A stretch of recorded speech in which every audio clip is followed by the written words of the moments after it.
Lucy Maud Montgomery. Chapter 19.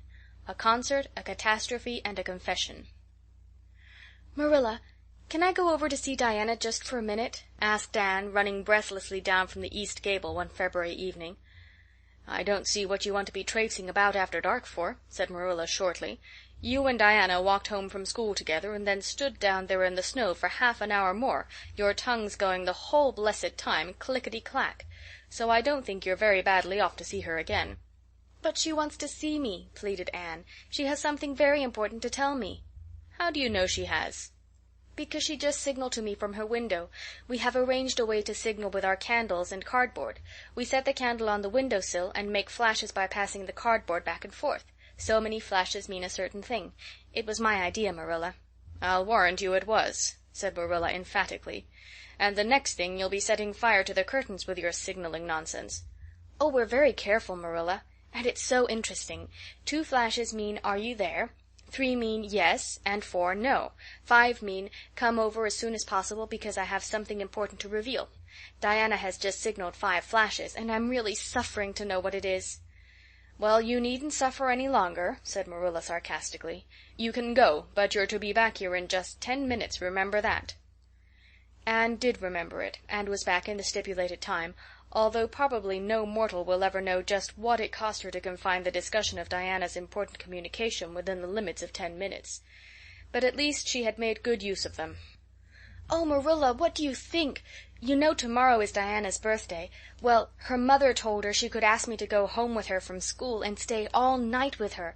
And her cousins are coming over from Newbridge in a big pung sleigh to go to the debating club concert at the hall tomorrow night. And they are going to take Diana and me to the concert, if you'll let me go, that is. You will, won't you, Marilla? Oh, I feel so excited." "You can calm down then, because you're not going.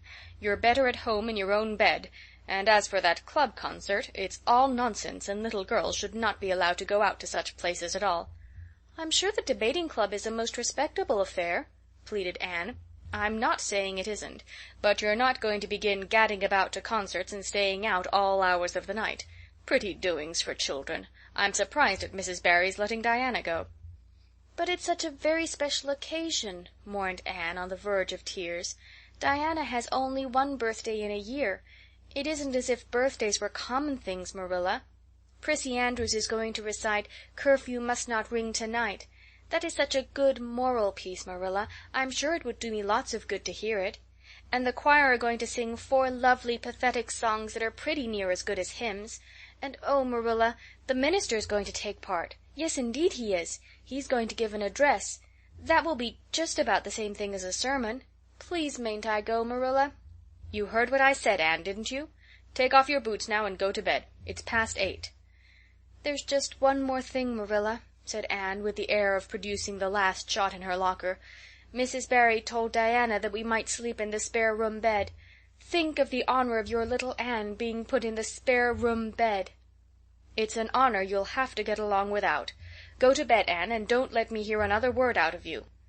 When Anne, with tears rolling over her cheeks, had sorrowfully gone upstairs, Matthew, who had been apparently sound asleep on the lounge during the whole dialogue, opened his eyes and said decidedly, "Well now, Marilla, I think you ought to let Anne go."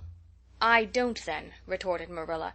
"Who's bringing this child up, Matthew? You or me?" "Well now, you," admitted Matthew. "Don't interfere, then." "Well now, I ain't interfering. It ain't interfering to have your own opinion. And my opinion is that you ought to let Anne go." "You'd think I ought to let Anne go to the moon if she took the notion, I've no doubt," was Marilla's amiable rejoinder. "I might have let her spend the night with Diana, if that was all, but I don't approve of this concert plan. She'd go there and catch cold, like as not, and have her head filled up with nonsense and excitement. It would unsettle her for a week. I understand that child's disposition and what's good for it better than you, Matthew." "I think you ought to let Anne go," repeated Matthew firmly. Argument was not his strong point, but holding fast to his opinion certainly was. Marilla gave a gasp of helplessness and took refuge in silence. The next morning, when Anne was washing the breakfast dishes in the pantry, Matthew paused on his way out to the barn to say to Marilla again, "I think you ought to let Anne go, Marilla." For a moment Marilla looked things not lawful to be uttered.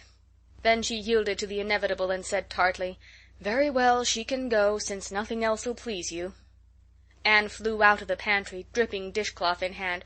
"Oh, Marilla, Marilla, say those blessed words again." "I guess once is enough to say them. This is Matthew's doing, and I wash my hands of it. If you catch pneumonia sleeping in a strange bed or coming out of that hot hall in the middle of the night, don't blame me, blame Matthew. Anne Shirley, you're dripping greasy water all over the floor. I never saw such a careless child."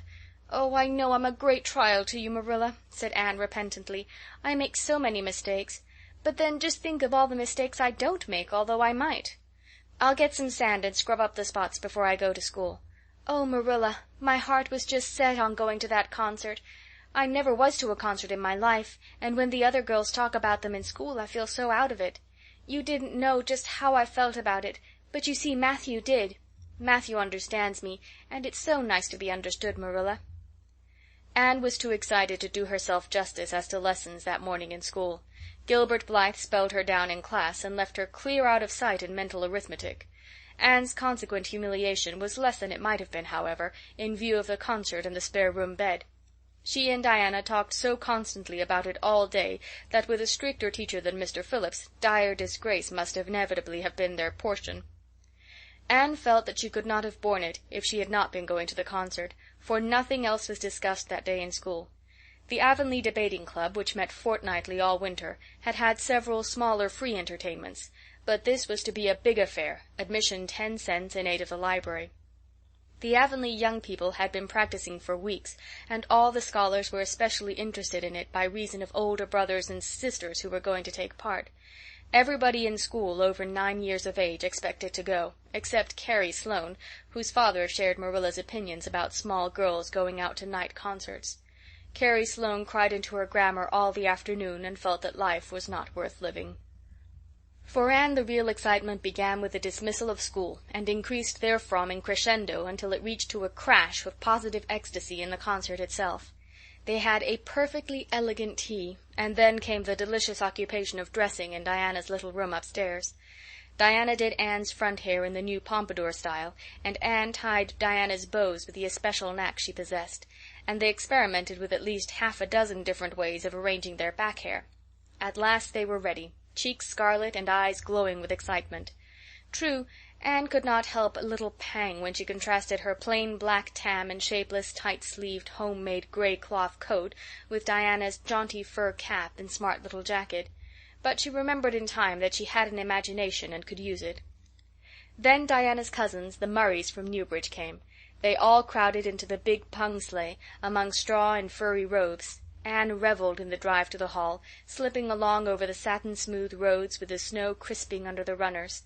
There was a magnificent sunset, and the snowy hills and deep blue water of the St. Lawrence Gulf seemed to rim in the splendor like a huge bowl of pearl and sapphire brimmed with white and fire.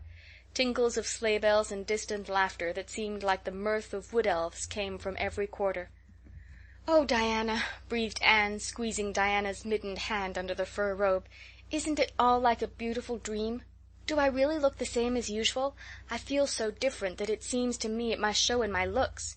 "You look awfully nice," said Diana, who, having just received a compliment from one of her cousins, felt that she ought to pass it on. "You've got the loveliest color."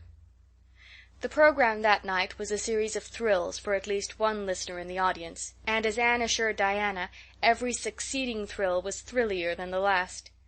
When Prissy Andrews, attired in a new pink silk waist, with a string of pearls about her smooth white throat, and real carnations in her hair, rumor whispered that the master had sent all the way to town for them for her, climbed the slimy ladder dark without one ray of light, Anne shivered in luxurious sympathy. When the choir sang "Far Above the Gentle Daisies," Anne gazed at the ceiling as if it were frescoed with angels. When Sam Sloane proceeded to explain and illustrate how Sockery set a hen, Anne laughed until people sitting near her laughed too, more out of sympathy with her than with amusement at a selection that was rather threadbare even in Avonlea. And when Mr. Phillips gave Mark Antony's oration over the dead body of Caesar in the most heart-stirring tones, looking at Prissy Andrews at the end of every sentence, Anne felt that she could rise and mutiny on the spot if but one Roman citizen led the way. Only one number on the program failed to interest her. When Gilbert Blythe recited Bingen on the Rhine, Anne picked up Rhoda Murray's library book and read it until he had finished, when she sat rigidly stiff and motionless while Diana clapped her hands until they tingled. It was 11 when they got home, sated with dissipation, but with the exceeding sweet pleasure of talking it all over still to come. Everybody seemed asleep, and the house was dark and silent. Anne and Diana tiptoed into the parlor, a long, narrow room out of which the spare room opened. It was pleasantly warm and dimly lighted by the embers of a fire in the grate. "Let's undress here," said Diana. "It's so nice and warm." "Hasn't it been a delightful time?" sighed Anne rapturously. "It must be splendid to get up and recite there. Do you suppose we will ever be asked to do it, Diana?" "Yes, of course, some day. They're always wanting the big scholars to recite. Gilbert Blythe does often, and he's only 2 years older than us." "Oh, Anne, how could you pretend not to listen to him? When he came to the line, 'There's another, not a sister,' he looked right down at you." "Diana," said Anne with dignity, "you are my bosom friend, but I cannot allow even you to speak to me of that person. Are you ready for bed? Let's run a race and see who'll get to the bed first." The suggestion appealed to Diana. The 2 little white-clad figures flew down the long room, through the spare room door, and bounded on the bed at the same moment. And then something moved beneath them. There was a gasp and a cry, and somebody said in muffled accents, "Merciful goodness!" Anne and Diana were never able to tell just how they got off that bed and out of the room. They only knew that after one frantic rush they found themselves tiptoeing shiveringly upstairs. "Oh, who was it? What was it?" whispered Anne, her teeth chattering with cold and fright. "It was Aunt Josephine," said Diana, gasping with laughter. "Oh, Anne, it was Aunt Josephine, however she came to be there. Oh, and I know she will be furious. It's dreadful, it's really dreadful. But did you ever know anything so funny, Anne?" "Who is your Aunt Josephine?" "She's Father's aunt, and she lives in Charlottetown. She's awfully old, 70 anyhow, and I don't believe she was ever a little girl. We were expecting her out for a visit, but not so soon. She's awfully prim and proper, and she'll scold dreadfully about this, I know. Well, we'll have to sleep with Minnie May, and you can't think how she kicks." Miss Josephine Barry did not appear at the early breakfast the next morning. Mrs. Barry smiled kindly at the 2 little girls. "Did you have a good time last night? I tried to stay awake until you came home, for I wanted to tell you Aunt Josephine had come, and that you would have to go upstairs after all, but I was so tired I fell asleep. I hope you didn't disturb your aunt, Diana."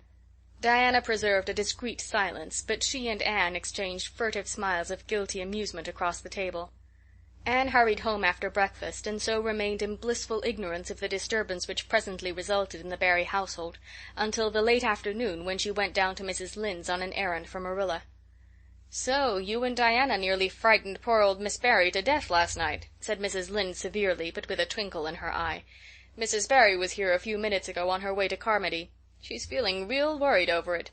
Old Miss Barry was in a terrible temper when she got up this morning, and Josephine Barry's temper is no joke, I can tell you that. She wouldn't speak to Diana at all." "It wasn't Diana's fault," said Anne contritely. "It was mine. I suggested racing to see who would get into bed first." "I knew it," said Mrs. Lynde with the exultation of a correct guesser. "I knew that idea came out of your head. Well, it's made a nice lot of trouble, that's what. Old Miss Barry came out to stay for a month, but she declares she won't stay another day, and is going right back to town tomorrow, Sunday and all as it is. She'd have gone today if they could have taken her. She had promised to pay for a quarter's music lessons for Diana, but now she is determined to do nothing at all for such a tomboy. Oh, I guess they had a lively time of it there this morning. The Barrys must feel cut up. Old Miss Barry is rich, and they'd like to keep on the good side of her. Of course, Mrs. Barry didn't say just that to me, but I am a pretty good judge of human nature, that's what." "I'm such an unlucky girl," mourned Anne. "I'm always getting into scrapes myself, and getting my best friends, people I'd shed my heart's blood for, into them too. Can you tell me why it is so, Mrs. Lynde?" "It's because you're too heedless and impulsive, child, that's what. You never stop to think. Whatever comes into your head to say or do, you say or do it without a moment's reflection." "Oh, but that's the best of it," protested Anne. "Something just flashes into your mind, so exciting, and you must out with it. If you stop to think it over, you spoil it all. Haven't you never felt that yourself, Mrs. Lynde?" No, Mrs. Lynde had not. She shook her head sagely. You must learn to think a little, Anne, that's what. The proverb you need to go by is look before you leap, especially into spare-room beds." Mrs. Lynde laughed comfortably over her mild joke, but Anne remained pensive. She saw nothing to laugh at in the situation, which to her eyes appeared very serious. When she left Mrs. Lynde's she took her way across the crusted fields to Orchard Slope. Diana met her at the kitchen door. "Your Aunt Josephine was very cross about it, wasn't she?" whispered Anne. "Yes," answered Diana, stifling a giggle with an apprehensive glance over her shoulder at the closed sitting-room door. "She was fairly dancing with rage, Anne. Oh, how she scolded! She said I was the worst-behaved girl she ever saw, and that my parents ought to be ashamed of the way they had brought me up. She says she won't stay, and I'm sure I don't care, but Father and Mother do." "Why didn't you tell them it was my fault?" demanded Anne. "It's likely I'd do such a thing, isn't it?" said Diana with just scorn. "I'm no telltale Anne Shirley, and anyhow I was just as much to blame as you." "Well, I'm going in to tell her myself," said Anne resolutely. Diana stared. "Anne Shirley, you'd never! Why, she'll eat you alive!" "Don't frighten me any more than I am frightened," implored Anne. "I'd rather walk up to a cannon's mouth. But I've got to do it, Diana. It was my fault, and I've got to confess. I've had practice in confessing, fortunately." "Well, she's in the room," said Diana. "You can go in if you want to. I wouldn't dare. And I don't believe you'll do a bit of good." With this encouragement Anne bearded the lion in its den, that is to say, walked resolutely up to the sitting-room door and knocked faintly. A sharp "Come in" followed. Miss Josephine Barry, thin, prim, and rigid, was knitting fiercely by the fire, her wrath quite unappeased, and her eyes snapping through her gold-rimmed glasses. She wheeled around in her chair, expecting to see Diana, and beheld a white-faced girl whose great eyes were brimmed up with a mixture of desperate courage and shrinking terror. "Who are you?" demanded Miss Josephine Barry without ceremony. "I'm Anne of Green Gables," said the small visitor tremulously, clasping her hands with her characteristic gesture. "And I've come to confess, if you please." "Confess what?" "That it was all my fault about jumping into bed on you last night. I suggested it. Diana would never have thought of such a thing, I'm sure. Diana is a very ladylike girl, Miss Barry, so you must see how unjust it is to blame her." "Oh, I must, hey? I rather think Diana did her share of the jumping, at least. Such carryings on in a respectable house." "But we were only in fun," persisted Anne. "I think you ought to forgive us, Miss Barry, now that we've apologized. And anyhow, please forgive Diana and let her have her music lessons. Diana's heart is set on her music lessons, Miss Barry, and I know too well what it is to set your heart on a thing and not get it. If you must be cross with anyone, be cross with me. I've been so used in my early days to having people cross at me that I can endure it much better than Diana can." Much of the snap had gone out of the old lady's eyes by this time, and was replaced by a twinkle of amused interest. But she still said severely, "I don't think it is any excuse for you that you were only in fun. Little girls never indulged in that kind of fun when I was young. You don't know what it is to be awakened out of a sound sleep, after a long and arduous journey, by two great girls coming bouncing down on you."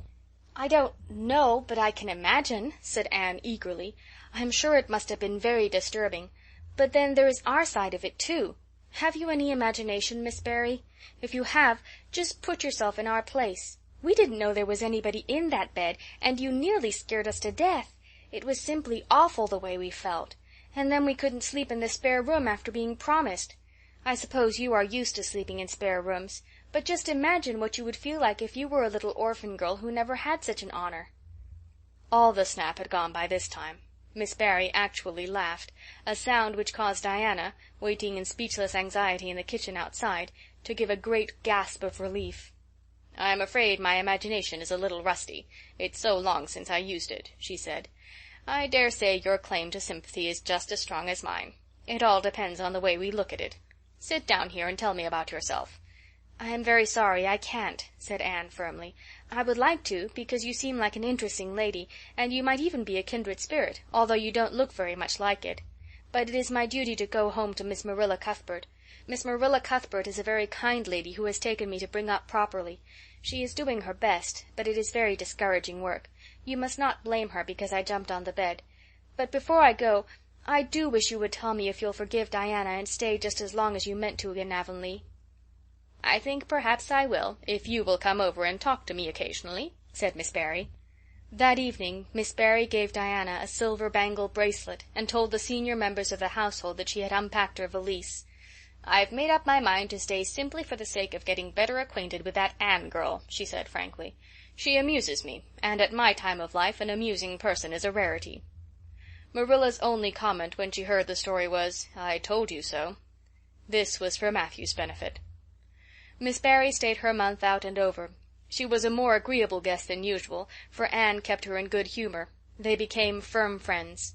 When Miss Barry went away she said, "Remember, you Anne girl, when you come to town you're to visit me, and I'll put you in my very sparest spare room bed to sleep in." "Miss Barry was a kindred spirit, after all," Anne confided to Marilla. "You wouldn't think so to look at her, but she is. You don't find it out right at first, as in Matthew's case, but after a while you come to see it. Kindred spirits are not so scarce as I used to think. It's splendid to find out there are so many of them in the world." End of chapter 19.